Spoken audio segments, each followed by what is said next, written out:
तो बच्चों पिछले क्लास में हम लोग एसोसिएशन के कंडीशन के लिए वन ऑफ फैक्टर का वैल्यू कैसे फाइंड आउट किया जाए सीख रहे थे। और हम लोग एबनॉर्मल ऑफ सॉल्यूशन का स्टडी कर रहे हैं।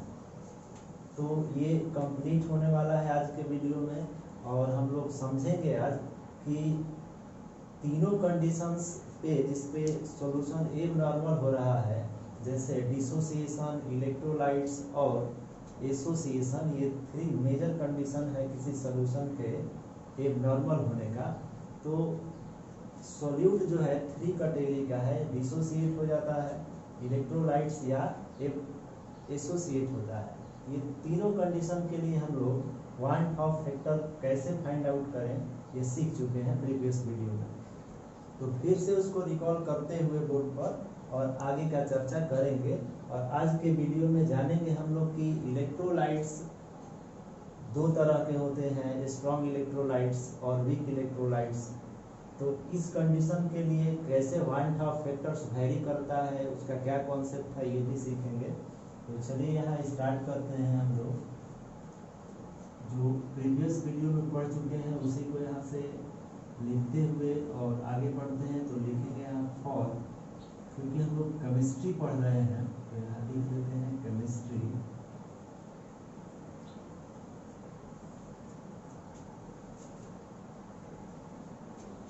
और चैप्टर जो है सेकेंड है आपका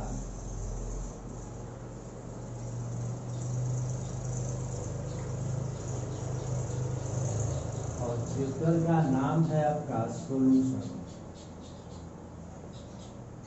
तो आज का क्लास हम लोग प्रीवियस से आगे बढ़ चल रहे हैं। तो यहाँ लिखेंगे फॉर डिसोसिएशन ऑफ सॉल्यूट या और इलेक्ट्रोलाइट्स ऑफ सॉल्यूट। इन दोनों कंडीशन के लिए वन ऑफ फैक्टर जो फाइंड आउट करना है, जो फार्मूला डेवलप हुआ है, same formula I equal to 1 plus n minus 1 into alpha. इसी फार्मूला से हम लोग डिसोसिएशन या इलेक्ट्रोलाइट्स के कंडीशन में van't Hoff factor find out करते हैं। यहाँ पे अल्फा क्या है, n क्या है, आपको पता है, बताए थे प्रीवियस वीडियो में, फिर यहाँ लिख दे रहे हैं। n जो है number of mole of solute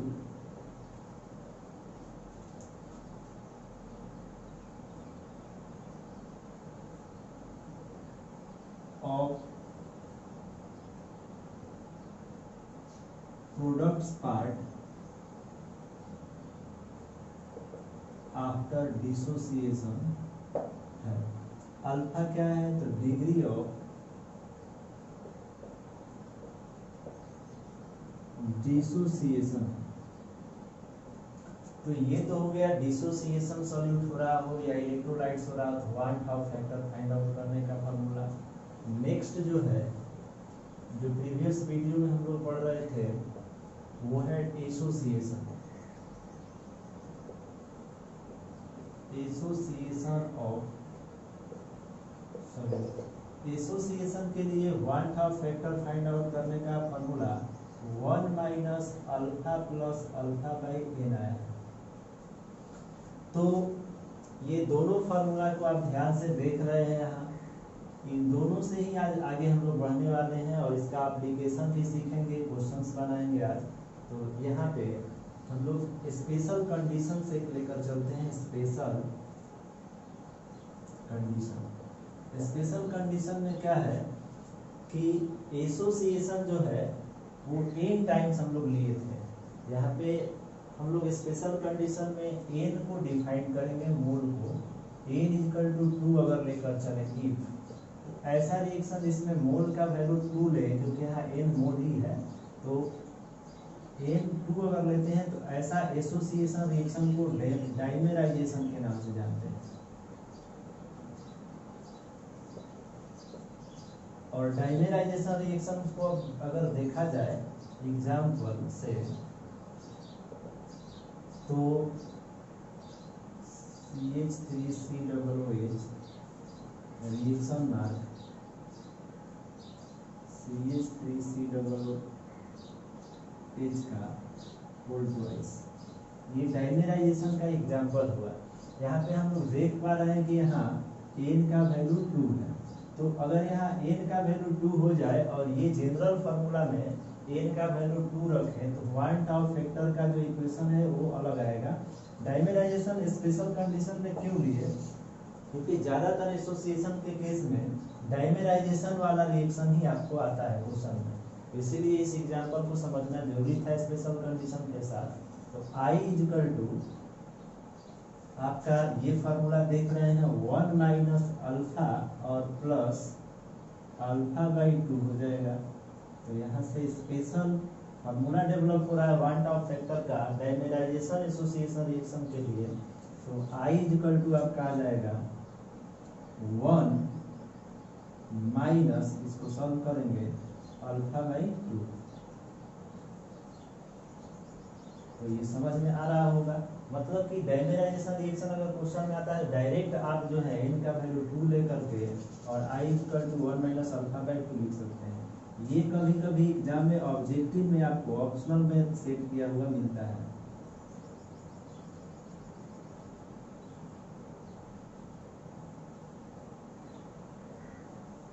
one choice objective questions में, मल्टीपल ऑब्जेक्टिव क्वेश्चंस जो आता है उसमें ये डायरेक्ट आपको ऑप्शन में लिखा हुआ मिलता है डाइमेराइजेशन रिएक्शन के लिए।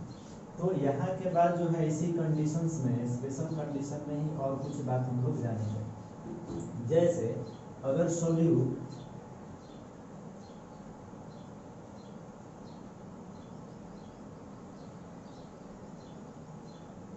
if solute is strong electrolytes,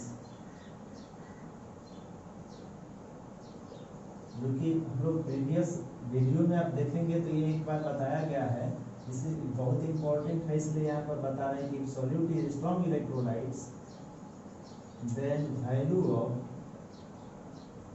degree of dissociation 1 because strong electrolytes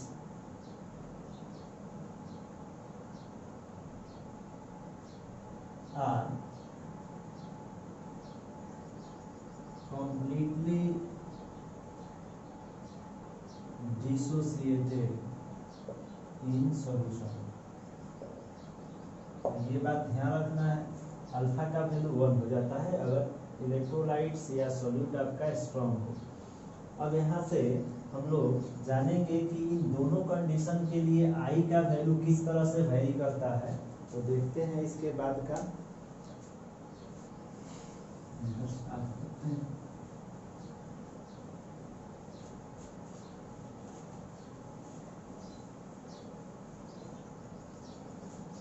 तो यहाँ डिसोसिएशन के केस में या इलेक्ट्रोलाइट्स के केस में देख रहे हैं कि 1 प्लस इतना वैल्यू है, और एसोसिएशन के केस में हम लोग देख रहे हैं वन टाउ फैक्टर के फॉर्मूला में 1 माइनस इतना वैल्यू है। तो अगर कोई सॉल्यूट डिसोसिएट हो रहा है या इलेक्ट्रोलाइट्स हो रहा है, उस कंडीशन के लिए I का वैल्यू किस तरह से वेरी करता है, तो उसके लिए हम लोग यहाँ कुछ बात नोट करने वाले हैं।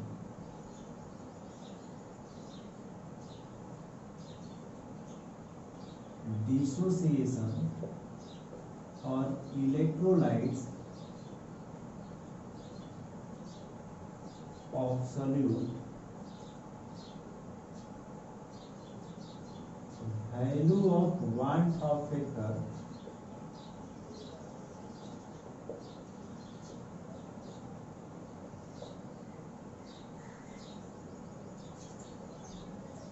is change with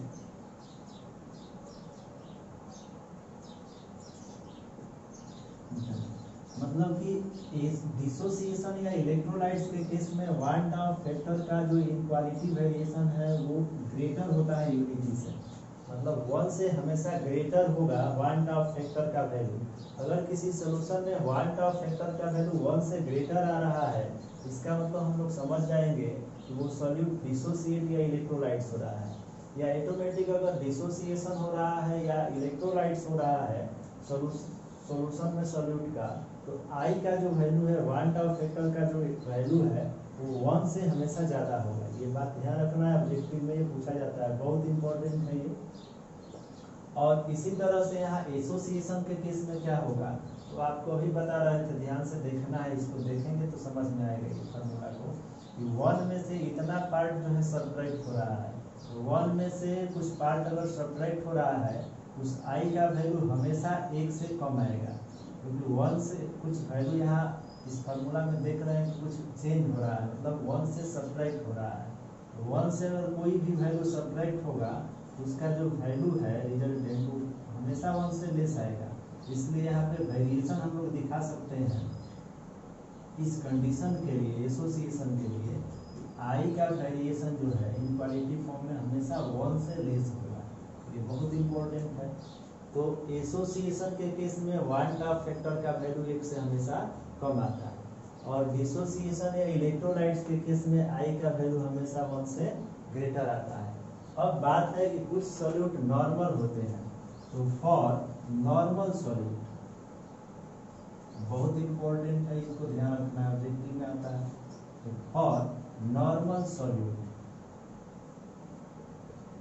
normal solute के लिए, जैसे नॉर्मल सॉल्यूट का एग्जांपल का बात अगर करें, जैसे सच एज शुगर, ग्लूकोज, ये सब नॉर्मल सॉल्यूट के एग्जांपल है। और यूरिया आपका, ये सब नॉर्मल सॉल्यूट के बेस्ट एग्जांपल है। और जो है इसमें आपका अल्कोहल हो जाएगा,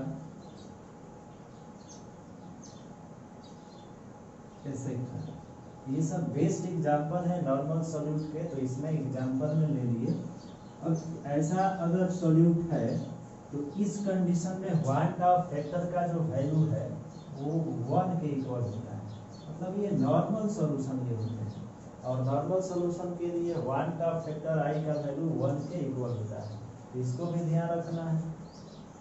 तो ये मेन चर्चा था, इसको समझ लिए हम लोग। इसके बाद हम लोग इसका एप्लीकेशन करते हैं, मतलब न्यूमेरिकल क्वेश्चन इससे रिलेटेड, एक नॉर्मल सॉल्यूशन से रिलेटेड जो है उसको सॉल्व करेंगे। एक थोड़ा सा एक कॉन्सेप्ट और ध्यान आ रहा है कि ये जो कंडीशन चल रहा है अभी तक हम लोग देख रहे हैं, ऐसा कुछ हम लोग इक्विलिब्रियम में पढ़े थे, आयनिक इक्विलिब्रियम में रिएक्शंस ऐसा आया था। और आयनिक इक्विलिब्रियम में अगर आपको याद है तो स्टार्टिंग में हम लोग पोस्टवाल लॉ ऑफ डाइल्यूशन पढ़ रहे थे, जहाँ पर डिग्री ऑफ डिसोसिएशन का चर्चा हुआ था, अल्फा का। तो क्योंकि यहाँ अल्फा है तो अल्फा का रिलेशन हम लोगों का आयनिक इक्विलिब्रियम में था, तो वहाँ का कुछ जो फार्मूला है जिससे अल्फा फाइंड आउट हुआ था वो भी कुछ न्यूमेरिकल क्वेश्चन में यूज में आएगा। इसलिए some special term concept of alpha को लिख करके थोड़ा वो जो फार्मूला आया था वहाँ आयनिक इक्विलिब्रियम में, उसको भी यहाँ नोट कर लेंगे, जिससे हेल्प होगा जब हम लोग न्यूमेरिकल क्वेश्चन बना रहे होंगे तो क्वेश्चंस को बनाने में उससे हेल्प होगा। तो इसलिए वो फार्मूला आपको फिर से याद करना होगा, तो चलिए उसको भी नोट कर लेते हैं।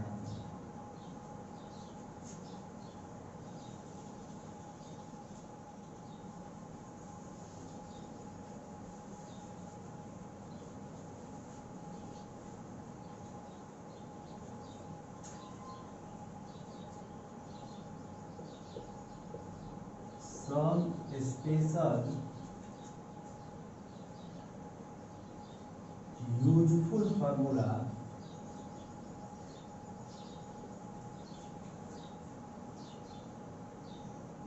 for degree of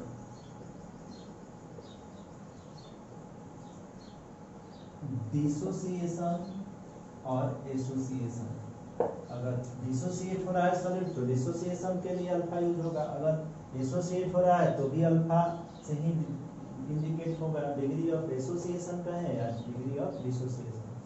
तो यहाँ अल्फा का कुछ स्पेशल यूजफुल फार्मूला हम लोग लिखेंगे, फ्रॉम 11th क्लास से, मतलब आयनिक इक्विलिब्रियम में पढ़े हैं। तो यहाँ पे आपको याद होगा according to Ostwald law of dilution,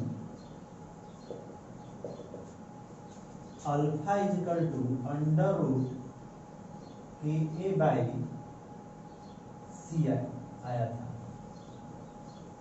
alpha is equal to under root K a by सी। यहाँ पर के ए क्या है, इक्विलिब्रियम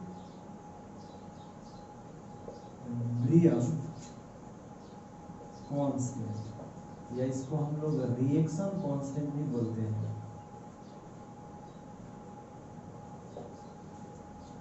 यहाँ पे दूसरे फॉर्म में जो फार्मूला है, और भी फॉर्म में यहाँ फार्मूला आया हुआ था, आपको अगर याद है तो आप भी सोच सकते हैं क्या क्या फार्मूला यहाँ डेवलप हुआ था। तो देख सकते हैं हम लोग के a is equal to C alpha square by 1 minus alpha, क्योंकि यही से ये फार्मूला आया है कंडीशन के साथ कि जब वे alpha is much much greater then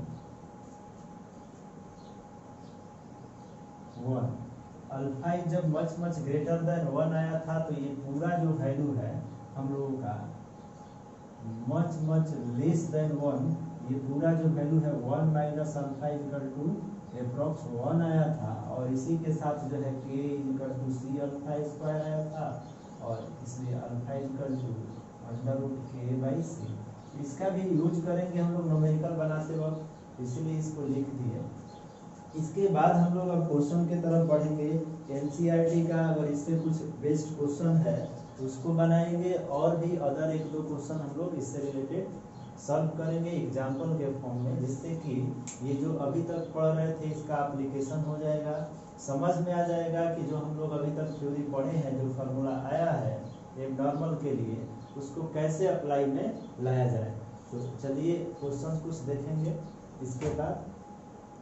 हाँ, तो देखिए एक क्वेश्चन जो है यहाँ पर लिखा गया है, एनसीईआरटी का है, एनसीईआरटी क्वेश्चन नंबर 40।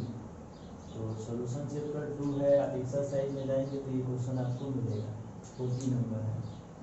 तो क्वेश्चन को पढ़ते हैं। सबसे पहले determine the amount of calcium chloride where जो है वांट ऑफ फैक्टर का वैल्यू आपको यहाँ निकालना नहीं पड़ेगा, यहाँ हेल्प में लिखा गया ब्रैकेट में I इक्वल टू 2.47। अब यहाँ dissolve in 2.5 liter of water such that its osmotic pressure is 0.75 atm at 27 degree centigrade. हम लोग को यहाँ डिटरमाइन करना है कि एक सॉल्यूट है जो कैल्शियम क्लोराइड के नाम से दिया गया है, उसका अमाउंट क्या हो, अमाउंट बताना है, कितना अमाउंट सॉल्यूशन में कैल्शियम क्लोराइड है जो डिजॉल्व है कितने लीटर वाटर में, तो ये इतना सॉल्वेंट है, जो 2.5 लीटर ऑफ वाटर ये सॉल्वेंट है, इतना सॉल्वेंट में इतना कितना अमाउंट कैल्शियम क्लोराइड ऐड किया गया है, ये फाइंड आउट करना है। सच दैट, जैसा कि यहाँ पे आपको दिया है कि ऑस्मोटिक प्रेशर सॉल्यूशन का इसको ऐड करने के बाद 0.75 atm, कितने डिग्री टेम्परेचर पर, 27 डिग्री टेम्परेचर पर। क्वेश्चन समझ में आ गया। अब यहाँ से क्वेश्चन को बनाने से पहले हम लोग इससे डाटा जो है, जो इसमें वैल्यूज दिया गया है उसको बाहर लिखते जाते हैं, और क्या फाइंड आउट करना है वो भी दिखाते हैं, उसके बाद फॉर्मूला सामने आता है। तो यहाँ डाटा को पहले लिखते हैं जो इसमें दिया गया है वैल्यूज। तो सबसे पहले जो है वांट ऑफ फैक्टर दिख रहा है, यहाँ दिया गया है 2.47, और उसके बाद वॉल्यूम भी दिया गया है सॉल्यूट का 2.5 लीटर, और साथ ही जो है ऑस्मोटिक प्रेशर जो है दिया है, कैलकुलेटेड दिया है, कैलकुलेटेड ऑस्मोटिक प्रेशर है ये 0.75, और टेम्परेचर यहाँ कितना दिया 27 डिग्री सेंटीग्रेड। इसको केल्विन में चेंज करेंगे ऐसा यूनिट में, तो 27 में 273 ऐड करेंगे तो ये 300 हो जाएगा केल्विन। तो यहाँ से ये सब वैल्यूज उस क्वेश्चन से निकाल कर रख दिए हैं, और हम लोग को जो फाइंड आउट करना है वो अमाउंट फाइंड आउट करना है कैल्शियम क्लोराइड का। मतलब हम लोगों को यहाँ से लिख सकते हैं मोल जो वेट बाय मॉलिक्यूलर वेट, ये पूरा टर्म ही फाइंड आउट करना है। या मॉलिक्यूलर वेट अगर आप इसका निकाल सकते हैं तो W फाइंड आउट करेंगे, वेट ऑफ सॉल्यूट मतलब कैल्शियम क्लोराइड। तो अब यहाँ से फॉर्मूला ध्यान में आता है, जो ऑस्मोटिक प्रेशर दिया गया है एक नॉर्मल कंडीशन के लिए साफ साफ दिख रहा है। तो आपको ध्यान होगा इक्वेशन लिखेंगे यहाँ फ्रॉम वांट ऑफ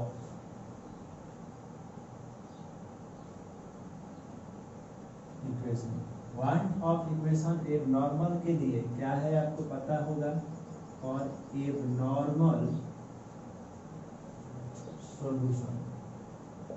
तो फॉर्मूला है pi equal to i into M R T, pi equal to i into M R T, where जो है एम मोलारिटी है तो एम का फॉर्मूला हो जाता है आपका मोल बाई वॉल्यूम।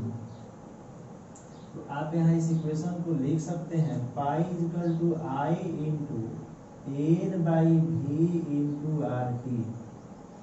एक बात यहाँ ध्यान देना है, आर आया है, आर के लिए कोई परेशानी नहीं है, मोलर गैस कांस्टेंट है और आर का वैल्यू 0.082 हो जाएगा।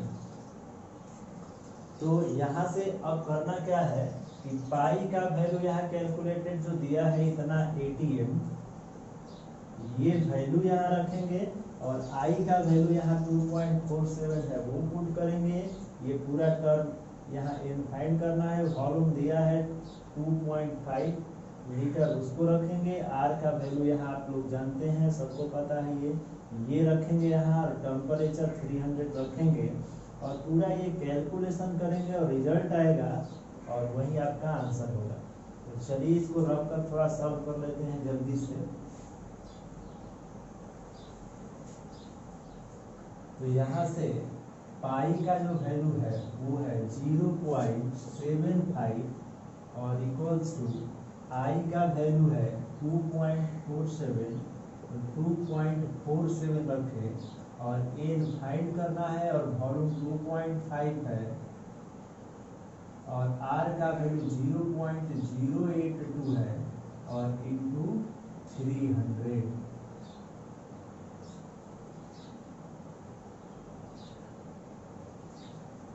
तो यहाँ से कैलकुलेशन के लिए सब शिफ्ट करेंगे वैल्यूज को, ये आ जाएगा इधर डिनोमिनेटर में, ये नॉमिनेटर में जाएगा और ये पूरा टर्म डिनोमिनेटर में आएगा।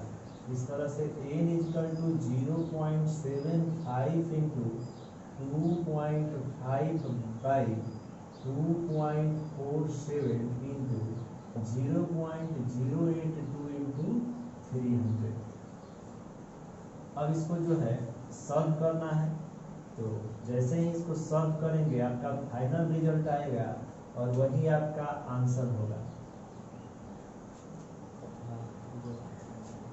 तो ऐसे ही n इक्वल टू आपका जैसे ही इसको कटाइएगा कैंसिल करिएगा तो आपका जो है आंसर 0.03 मोल आएगा।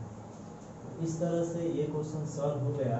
नेक्स्ट क्वेश्चन हम लोग देखेंगे, इसके बाद एक और क्वेश्चन है इम्पोर्टेंट है, उसको भी देखते हैं। हाँ, तो ये क्वेश्चंस हम लोग देख रहे हैं, बहुत इम्पोर्टेंट क्वेश्चन है, CBSE 2008 में ये क्वेश्चन आ चुका है, बहुत इम्पोर्टेंट क्वेश्चन है, बहुत सारा कॉन्सेप्ट इसमें हम लोग को सीखने को मिलेगा। तो चलिए इस क्वेश्चन को सबसे पहले हम लोग रीड करते हैं। Calculate the depression in freezing point of water when 10 gram of,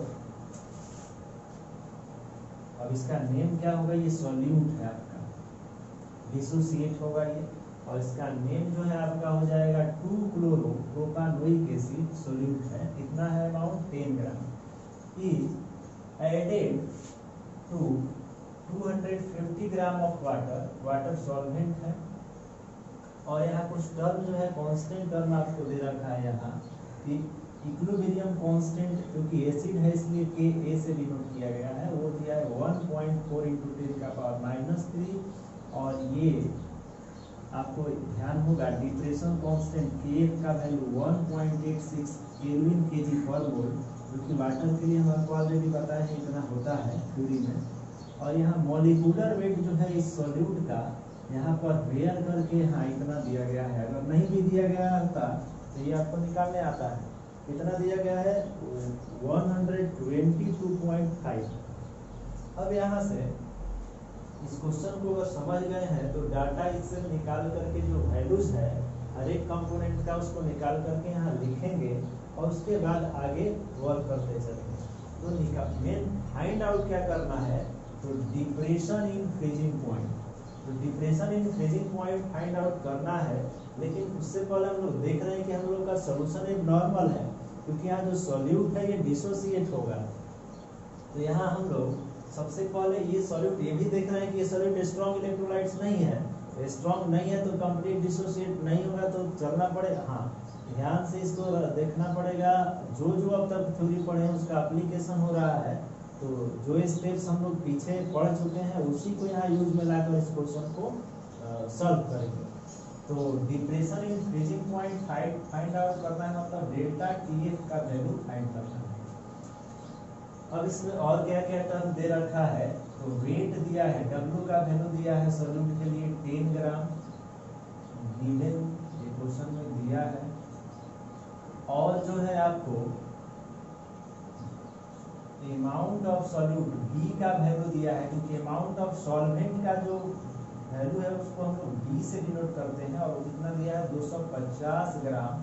तो इसको आपको जो है एसआई में चेंज करना पड़ेगा। तो चलिए यहीं पर एसआई में चेंज कर लेते हैं, 1000 से के डिवाइड इतना केजी हो जाएगा, ये तो आ जाएगा 0.25 केजी। या इसको अगर आपको लिखना हो तो आप लिख सकते हैं रेशियो में 1/4 केजी।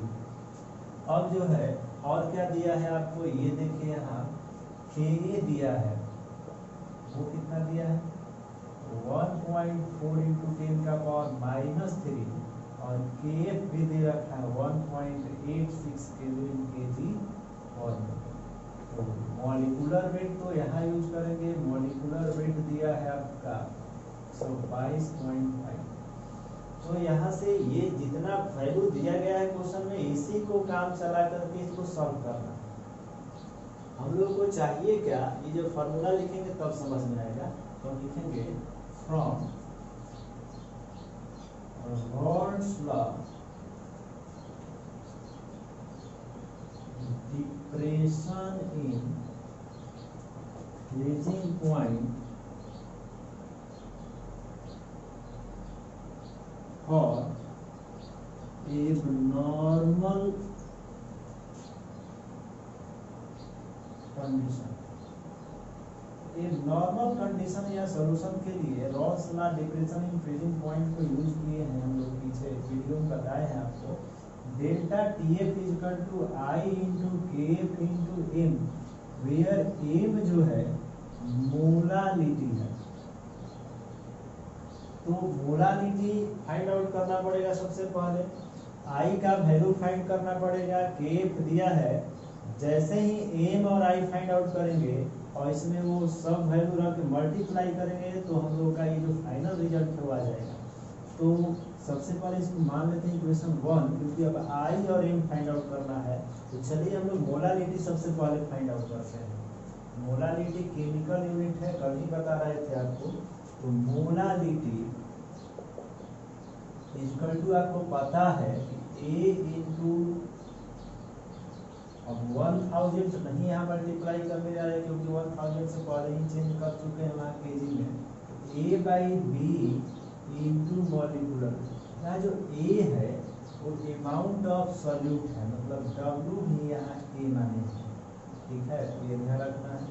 तो मोलारिटी का वैल्यू आ जाएगा 10 बाई बी का वैल्यू जो है कितना 10 बाई ए का वैल्यू यहाँ 10 है, तो 10 बाई बी का वैल्यू कितना है यहाँ तो 1/4 या 0.25, तो 1/4 अगर आप लिखते हैं तो मॉलिक्यूलर वेट कितना है, तो 122.5। अब इसको तेजी से सॉल्व करिए, 4 जाएगा ऊपर, 40/122.5 आएगा। जैसे ही इसको सॉल्व करेंगे तो आपका वैल्यू 0.326 के अप्रॉक्स आएगा। तो यहाँ पर ये वैल्यू इस तरह से आए, या इसको आप रेशियो में ही रहने देते तो भी कोई इफेक्ट नहीं पड़ने वाला है। इतना भी आप रहने देते, उसको ले जाकर के वहाँ रख करके सब कर सकते थे, या पूरा कटा कर ये वैल्यू भी वहाँ रख सकते हैं। तो ये आ गया मोलारिटी। अब यहाँ आई फाइंड करना है। आई के लिए फॉर्मूला है कि डिसोसिएशन हो रहा है वो CH3 CH2 CH और Cl और COOH डिसोसिएशन हो रहा है इसका। तो डिसोसिएशन के फॉर्म में इसको अगर रिएक्शन को लिखना हो तो हम लोग लिखेंगे इस तरह से, ध्यान से देखिए, CH3 CH2 CH ClCOO minus ion plus H plus, ये इलेक्ट्रोलाइट्स होकर डिसोसिएट हुआ है। तो यहाँ से दो कंपोनेंट में डिसोसिएट हुआ है यहाँ, तो N का वैल्यू यहाँ 2 हो जाएगा। आई फाइंड करना है डिसोसिएशन या इलेक्ट्रोलाइट्स के लिए फॉर्मूला बताए हैं 1 + N - 1 × अल्फा। तो यहाँ N तो 2 दिख रहा है, लेकिन अल्फा नहीं समझ में रहा कितना होगा। तो अल्फा को फाइंड करने के लिए यहाँ Ka का वैल्यू दिया है, और अभी अभी मोलारिटी इतना निकाले हैं। तो यहाँ से अल्फा कैसे फाइंड आउट हो, इसको देखना पड़ेगा। अल्फा के लिए थोड़ा सा वर्क करना है। N का वैल्यू अगर 2 रखते हैं तो I = आपका आ जाएगा 1 + 2 - 1 हो जाएगा आपका 2 - 1 1 प्लस अल्फा आ जाएगा। तो ये हो गया इक्वेशन नंबर 2। अब अल्फा के लिए वर्क करना है, इधर थोड़ा सा साफ करना पड़ेगा इधर, और तब अल्फा को कैलकुलेट करना है। I = 1 + alpha. तो अल्फा के लिए हम लोग अभी बता रहे थे अभी, we know that from Ostwald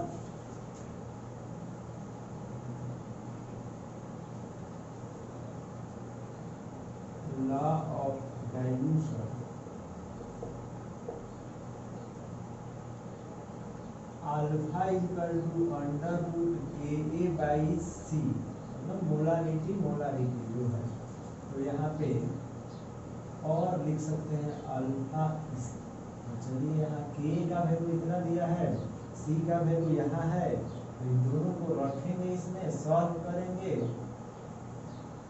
1.4 × 10⁻³ divided by C का वैल्यू दिया है 0.326। जैसे ही इसको रूट से बाहर निकालेंगे, सॉल्व करके 0.06 के अप्रॉक्स आएगा। और ये जो अल्फा है यहाँ रखेंगे, जैसे ही यहाँ रखेंगे पुटिंग एबव इक्वेशन 2, तो आपको I का वैल्यू मिलेगा। अल्फा का वैल्यू यहाँ फाइंड किए, और I = 1 + 0.06 हो जाएगा 1.06 I का वैल्यू, और इसको ले जाकर पुट करेंगे एबव इक्वेशन 1, मतलब यहाँ पर, और जैसे ही यहाँ रख कर मल्टीप्लाई करेंगे आपका रिजल्ट आएगा। तो I का वैल्यू 1.06 आ गया। और देखिए I का वैल्यू ग्रेटर आया है 1 से। अभी पीछे बता रहे थे कि इलेक्ट्रोलाइट्स या डिसोसिएशन में I का वैल्यू 1 से हमेशा ज़्यादा आएगा, और यहाँ आया भी है। तो यहाँ रख दिए, यहाँ I की जगह पर ये वैल्यू जो अभी फाइंड आउट किए। और उसके बाद KF का वैल्यू यहाँ पता है, दिया हुआ था यहाँ 1.86 क्वेश्चन में, और मोलारिटी आया है 0.326। और इसको जैसे ही सॉल्व करेंगे तो आपका फाइनल रिजल्ट यहाँ से आएगा, और फाइनल रिजल्ट आपका आएगा 0.65 केल्विन एप्रॉक्स। तो इसको मल्टीप्लाई करके देखना है क्या रहा है। तो यहाँ से ये भी क्वेश्चन सॉल्व हुआ, आपको समझ में आया होगा कैसे कैसे वर्क किए। बहुत अच्छा क्वेश्चन था ये। कॉन्सेप्ट इसमें दिया है। अगले क्लास में हम लोग इसके बाद का चर्चा करेंगे और ideal solution, non ideal solution बचा है, हेनरी लॉ बचा है, बस इतना ही इस चैप्टर में बचा है। इसके बाद ये चैप्टर कंप्लीट हो जाएगा। क्या क्या बचा? Ideal solution, non ideal solution, ये मेन टॉपिक बचा। एजियोट्रॉपिक मिक्सचर होता है वो बचा है, और आपका हेनरी लॉ। इसके साथ ही ये चैप्टर कंप्लीट हो जाएगा। ठीक है, आज के लिए इतना।